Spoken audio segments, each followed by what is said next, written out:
കോഴിക്കോട്ടെ ആദ്യത്തെ ബാങ്കായ bank of Madras state bank of ഇന്ത്യയായി മാറിയ കഥ. ഇന്ത്യയിലെ ഏറ്റവും വലിയ ബാങ്കായ സ്റ്റേറ്റ് ബാങ്ക് ഓഫ് ഇന്ത്യയുടെ അഥവാ SBIയുടെ കോഴിക്കോട്ടെ പ്രധാന ശാഖയാണിത്. കോഴിക്കോട്ട് മാനാഞ്ചിറക്ക് സമീപമാണ് ഈ ബാങ്ക് സ്ഥിതി ചെയ്യുന്നത്. കൊളോണിയൽ ഇന്ത്യയിലെ 3 പ്രധാനപ്പെട്ട ബാങ്കുകൾ bank of Bengal, bank of Bombay, bank of Madras എന്നിവയായിരുന്നു.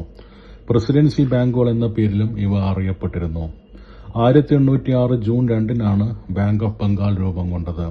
1840 ഏപ്രിൽ 15-നാണ് ബാങ്ക് ഓഫ് ബോംബെ രൂപം കൊണ്ടത്. 1843 ജൂലൈ 1-ാണ് ബാങ്ക് ഓഫ് മദ്രാസ് രൂപം കൊണ്ടത്.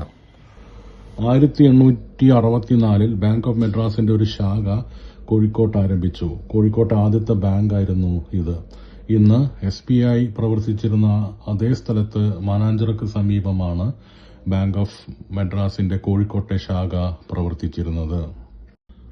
1864 മുതൽ 1921 വരെ കോഴിക്കോട്ടെ ബാങ്ക് ഓഫ് മദ്രാസിന്റെ ശാഖ പ്രവർത്തിച്ചു. 1921 ഈ 3 ബാങ്കുകളും ചേർന്നുകൊണ്ട് ഇംപീരിയൽ ബാങ്ക് രൂപം കൊണ്ടു. 1955 ജൂലൈ 1-ന് ഇംപീരിയൽ ബാങ്ക് SBI ആയി രൂപാന്തരം പ്രാപിച്ചു. 2025 SBI അതിന്റെ സ്ഥാപനത്തിന്റെ 70-ാം വാർഷികം ആഘോഷിക്കുകയുണ്ടായി.